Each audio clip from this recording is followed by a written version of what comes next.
we'll go back and see, and we got 9 days to figure it out. What went into your thinking? Why did you go with Kessler, and how did you think he played specifically? Yeah, it was very close, and going into that last week, they were neck and neck. And as we told Max, we felt that Cody had a little bit better week. Just a few things that he had done late in the week that just kind of notched him barely ahead. And like I said, we wanted to see both guys play. In an environment. Practice is one thing. To come in here and see how they would do. So we'll go back and watch it before we make any big statements. Were you surprised that he struggled as much as he seemed to be? Yeah, I was. I thought Cody had a phenomenal week of preparation, including the end of the week, really lights out. And my anticipation was both guys would play great, and Cody would go right in there and do really well. And unfortunately, that didn't happen. How about Max? How do you feel like he did? Yeah, I think his numbers probably aren't going to show real well there. But Nelson catches that ball at the end, and the numbers change really fast. So like I said, we'll go back and look at it. We didn't play well in general, and there's a couple plays that really blow the game open. There's just a couple of little things on a missed protection, a drop ball here and there that really change the score, and then it's more like what I think we would have expected it to be. Were you hoping that this would be settled going into Saturday, that you wouldn't have to have a question about who's playing quarterback? Definitely. I definitely was hoping. I was hoping that a long time ago to be settled, but that's not my job to just do what makes me feel good. I got to make sure that I'm doing what's in the best interest of the team, and I think that showed today. There was not an obvious number one out there today. Did it seem like if you pick one guy, no matter who it is, the team would rally around them, or they seem to be the change in quarterbacks seem to make them inconvenient, even with the blocking, the catching, all that stuff? Yeah, I think that's a very fair question, but that didn't have anything to do with what we saw happen in that first half. We didn't execute very well. They knew, in the last 2 days who was the quarterback. They could tell by who was going in there, so they knew that which guy was starting, and I don't think that had anything, but I think it's a very fair question. Why didn't you execute that? What do you think? A lot of things. We dropped some balls. Marquise had some unusual drops starting right off the bat. He's probably 3 drops from having a pretty big day, and obviously that would have helped the quarterback's numbers a lot.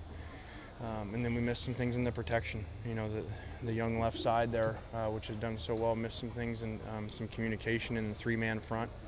And and credit to White. They played really hard on defense. They came out very aggressive, very attacking style defense, and had a good plan to also leave a safety over there to help on Marquise. What about your defense?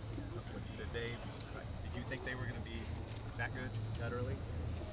Well, I thought this game was really going to play to our benefit on defense, and it's why we got to win the game.